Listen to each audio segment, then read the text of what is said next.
నమస్తే. నేను రవీంద్రబాబు. తెలంగాణ రాష్ట్రంలో ఇంకా ఎలక్షన్ 3.5 సంవత్సరాలు టైం ఉన్నప్పటికీ ఇప్పటికే రాజకీయ వాతావరణం కాస్త వేడెక్కుతున్నట్టుగా అనిపిస్తూ ఉంది. దూకుడు వ్యవహారంతో వెళుతున్నటువంటి అధికార పార్టీ కాంగ్రెస్ ఒకవైపు ఉంటే, బీజేపీ వాళ్ళు సెకండ్ దాని క్రెడిట్ పొందాలని బీజేపీ వాళ్ళు ఒకవైపు ప్రయత్నం చేస్తూ ఉంటే, బీఆర్ఎస్ పార్టీ వాళ్ళు ఈ కాళేశ్వరం కేసు కావచ్చు, ఫోన్ ట్యాపింగ్ కేసు కావచ్చు, ఈ కార్ ఫార్ములా రేస్ కేసు కావచ్చు, కవిత తిరుగుబాటు కావచ్చు, ఇన్ని అంశాలతో ఉక్కిరి బిక్కిరి అవుతున్న బీఆర్ఎస్ పార్టీ ఈ విధంగా ఎలక్షన్లో ఈక్వేషన్స్ తెలంగాణ రాష్ట్రంలో ఉన్న పరిస్థితి. ఇప్పుడు కవిత తిరుగుబాటు దేనికి దారి తీస్తుంది? తెలంగాణ రాష్ట్రంలో ఏ పార్టీని ప్రభావితం కవిత చేయబోతుంది? ఈ అంశం మీద ఈ వీడియోలో డిస్కస్ చేద్దాం. వీడియో చివరి వరకు చూడండి. నచ్చినట్టయితే ఇట్లా లైక్ కొట్టండి, మీ ఫ్రెండ్స్కి షేర్ చేయండి. కల్వకుంట్ల కవిత మరి ఈరోజు బీఆర్ఎస్ పార్టీ మీద తిరుగు బావుట ఎగరవేసినట్టుగా మనకి అనిపిస్తూ ఉంది, కనిపిస్తూ ఉంది. లేటెస్ట్ డెవలప్మెంట్స్ ఏంటంటే, కవిత మీద ఎమ్మెల్సీ కవిత మీద ఇంకొక ఎమ్మెల్సీ తీన్మార్ మల్లన్న చేసిన వివాదాస్పదమైన వ్యాఖ్యల విషయంలో కవిత లేదా కవితకి సంబంధించిన జాగృతి శ్రేణులు తీవ్ర మనోభావాలకి దెబ్బతిని ఎమ్మెల్సీ మల్లన్న క్యూ న్యూస్ అనే ఆఫీసును విధ్వంసం చేసి దాడికి ప్రయత్నం చేసినప్పుడు తీన్మార్ మల్లన్న హత్యాయత్నం కేసు పెట్టడం, తర్వాత కవిత కూడా ఎమ్మెల్సీ మల్లన్న చేసిన వ్యాఖ్యల మీద ఆయన ఎమ్మెల్సీ రద్దు చేయాలని చెప్పి ఎమ్మెల్సీలో ఆ చైర్పర్సన్ స్పీకర్ని కలిసి ఆమె వినతి పత్రం ఇవ్వటం చకచక జరిగిపోయాయి. అయితే ఎమ్మెల్సీ కవితని ఎమ్మెల్సీ మల్లన్న ఏమన్నారంటే, బీసీ నినాదం ఎత్తుకున్న కవితను ఉద్దేశించి మాట్లాడుతూ మరి మనం ఏమన్నా మంచం పొత్త కంచం పొత్త అన్నాడు. ఆ విషయం మీద తీవ్రంగా స్పందించిన జాగృతి శ్రేణులు విధ్వంసం చేశారు. పాయింట్ నెంబర్ 1, కవిత మనోవేదన ఈరోజు ఏంటంటే, ఒకటి పాయింట్, జైలుకి వెళ్ళినప్పుడు ఢిల్లీ లిక్కర్ స్కామ్లో బీఆర్ఎస్ పార్టీ నుంచి, కేసీఆర్ నుంచి, కేటీఆర్ నుంచి మద్దతు దొరకలేదు. రెండోది, జైలు నుంచి వచ్చిన తర్వాత కూడా కవితకి తగు స్థానం బీఆర్ఎస్లో లభించలేదు. మూడోది, తీన్మార్ మల్లన్న చేసిన వ్యాఖ్యలని బీఆర్ఎస్ పార్టీ కానీ, కేసీఆర్ కానీ, కేటీఆర్ కానీ ఎక్కడా కూడా చప్పుడు చేయలేదు.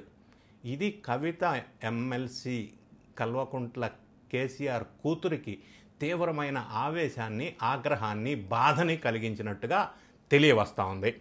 ఇది జరిగిన వెంటనే మళ్ళీ కవిత ఇంకొక సంచలనమైన కామెంట్ చేశారు. తెలంగాణ రాష్ట్రంలో కాంగ్రెస్ పార్టీ క్రెడిట్ లేదా ఆ ఎలక్షన్ ప్రామిస్లో భాగంగా బీసీలకి 42% రిజర్వేషన్ అంశాలని ఆర్డినెన్స్ రూపంలో తీసుకొచ్చేటందుకు ప్రాసెస్ నడుస్తున్న నేపథ్యంలో ఆ విషయంలో బీజేపీ స్టాండ్ ఏంటి? 10% అందులో ముస్లిం రిజర్వేషన్స్ ఉన్నాయి, దాన్ని తీస్తే తప్ప మేము ఒప్పుకోమనేది బీజేపీ స్టాండ్. బీఆర్ఎస్ దాన్ని వ్యతిరేకిస్తూ ఉంది. ఇక్కడ అనూహ్యంగా కవిత కాంగ్రెస్ పార్టీ తీసుకున్న 42% రిజర్వేషన్ ఆర్డినెన్స్ తీసుకొచ్చే ప్రాసెస్ని సమర్థించింది, పూర్తిగా సపోర్ట్ చేసింది. దీన్ని ఇంకొక సంచలనమైన కవిత డెసిషన్గా మనం చూడవచ్చు. అంటే కవిత కాంగ్రెస్ తీసుకున్న నిర్ణయాన్ని సపోర్ట్ చేయటం అనేది ఏ విధంగా చూడాలా అంటే, డైరెక్ట్గానే బీఆర్ఎస్ పార్టీకి వ్యతిరేక ధోరణిలో, వ్యతిరేక లైన్లో కవిత వెళ్తున్నారు. అందులో భాగంగానే గడిచిన కొన్ని నెలల నుంచి జాగృతి సంస్థని బలోపేతం చేస్తూ వెళ్తున్నారు. ఎక్కడా కూడా బీఆర్ఎస్ కండువాలు వేసుకొని వెళ్ళటం లేదు. బీఆర్ఎస్ వాళ్ళు కూడా కవితని ఎక్కడ కలవట్లేదు. ఇటువంటి రాజకీయ నేపథ్యంలో సడన్గా ఇంకొక డెసిషన్ జరిగిన సంఘటన ఏంటంటే, కవిత వాళ్ళ బ్రదర్ కేటీఆర్ గారు మరి ఇంకొక సంచలనమైన డెసిషన్ తీసుకున్నారు. అది కూడా వివాదాస్పదంగా చర్చ జరుగుతూ ఉంది. తెలంగాణ రాష్ట్రంలో సింగరేణి కార్మిక సంస్థకి సంబంధించిన ఎంప్లాయీస్ ఎలక్షన్లో కీలకమైన పాత్ర పోషిస్తారు. సుమారుగా ఒక 20 నియోజకవర్గాల్లో వాళ్ళ ప్రభావం ఎక్కువ ఉంటుంది. కాబట్టి ఈ రాజకీయ పార్టీలన్నీ కూడా సింగరేణి కాలనీస్ ఎంప్లాయీస్ ఓట్ల కోసం కొంత ఎక్కువ ఫోకస్ ఉంటుంది.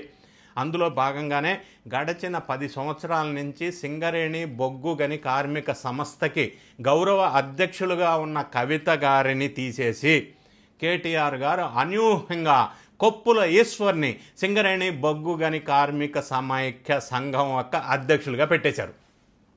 దీన్ని ఏ విధంగా చూడాలి అంటే కవిత వర్సెస్ కేటీఆర్, లేదా కవిత వర్సెస్ బీఆర్ఎస్, లేదా కవిత వర్సెస్ కల్వకుంట్ల కుటుంబానికి గ్యాప్ తీవ్రంగా పెరుగుతుంది.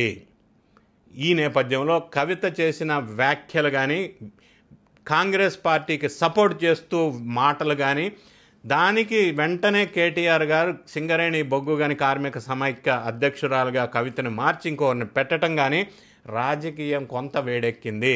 అయినప్పటికీ గతంలో మరి కవిత ప్రస్తావించిన మాటలు కానీ, ఇప్పుడు జరుగుతున్న పరిణామాలు కానీ మనం సునిశ్చితంగా గమనించినట్టయితే కవిత బీఆర్ఎస్ నుంచి పక్కకి జరిగి తిరుగుబాటు ఎగరేసి సపరేట్ కుంపటిగా దిశగా ప్రయత్నాలు చేస్తూ ఉందా? మరి అలాంటప్పుడు ఇంటికి పెద్దగా ఉన్న కేసీఆర్ ఎందుకు స్పందించట్లేదు అని ఒక చర్చ జరుగుతూ ఉంది. ఇంకొక చర్చ ఏం జరుగుతుందంటే కేసీఆర్ వ్యూహాత్మకంగానే కవితని పక్కకి తీసి మరి వేరే పార్టీ పెట్టి దాన్ని పైకి లేపి ఇటు బీఆర్ఎస్ని కూడా లేపి ఎవరికి అవకాశం ఉంటే వాళ్ళకి పదవి వస్తుంది కదా అని ఒక వ్యూహాత్మకమైన నిర్ణయంలో భాగంగా కవితని బయటికి తీసుకొచ్చి ఈ విధంగా ముందుకు పంపించారా అనే ఒక చర్చ జరుగుతూ ఉంది. ఏదేమైనా కవిత చూపు బీజేపీ వైపు అయితే ఉండదు. ఆమెకి జైలు పోవటానికి కారణం బీజేపీ అని స్పష్టంగా నమ్ముతూ ఉన్నారు. కాంగ్రెస్లో కవితని చేర్చుకునే అవకాశం కాంగ్రెస్కి ఇప్పుడు లేదు. మరి కవిత సపరేట్గా పార్టీ పెడితే ఇప్పుడున్న రాజకీయ నేపథ్యంలో అది ఎంతవరకు అంటే స్ట్రాంగ్గా ముందుకెళ్తారు అనేది కూడా ప్రశ్నార్థకమైన విషయం. గతంలో మన షర్మిల కూడా అదే సేమ్ స్టోరీ రిపీట్ అవుతుంది అని అనిపిస్తూ ఉంది కవిత ఎపిసోడ్ చూస్తూ ఉంటే. ఏదేమైనా కేసీఆర్ గారి కుటుంబం నుంచి కవిత తిరుగుబాటు చేయటం అనేది వ్యూహాత్మక రాజకీయ ఎత్తుగడలో భాగమా, కుటుంబంలో జరుగుతున్న ఆస్తి పంచాయతీ లేదా పదవి పంచాయతీ లేదా రాజకీయ పంచాయతీ ఇంకొక పంచాయతీలో భాగమా? అందుగానే ఈ విధమైన డిఫరెన్స్ దూరం పెరుగుతూ వస్తూ కవిత ఈ విధమైన నిర్ణయాలు తీసుకొని ముందుకెళ్తా ఉంది. తెలంగాణ రాష్ట్ర రాజకీయాల్లో పెద్దగా ప్రభావితం చేస్తుందని నేను చెప్పను, కానీ కల్వకుంట్ల కుటుంబంలో కొంత ప్రభావితం చేసే అవకాశం కనిపిస్తూ ఉంది. ఏదేమైనా కూడా ఇది బీఆర్ఎస్కి లాభం చెందే అంశం అయితే కాదు అని అనిపిస్తూ ఉంది. కవిత జాగృతి సంస్థని స్ట్రెంథన్ చేసుకుంటూ ముందుకెళ్ళటం, బీఆర్ఎస్ పార్టీలో ఆమె పదవి ఆశిస్తూ ఒక ధమ్కీ ఇస్తుందా అని చెప్పటం, బీఆర్ఎస్ పార్టీలో కేసీఆర్ దేవుడు లాంటి వాళ్ళు, ఆయన చుట్టూ దెయ్యాలు ఉన్నాయని చెప్పటం, ఈ రకరకాల అంశాలని మనం ఒక్కసారి కలిసి చూసినట్టయితే కవిత సపరేట్ అయ్యి ముందుకెళ్లే అవకాశం స్పష్టంగా కనిపిస్తుంది. ఆ పరిణామాలు బీఆర్ఎస్కి లేదా కల్వకుంట్ల కుటుంబానికి ఏ విధంగా ఇబ్బందికరమైన పరిస్థితి ఎదురవుతాయి అనేది ముందు మనం చూడవలసిన అవసరం ఉంది. ఈ వీడియో నచ్చితే లైక్ చేయండి, మీ ఫ్రెండ్స్కి షేర్ చేయండి. Thank you so much for watching.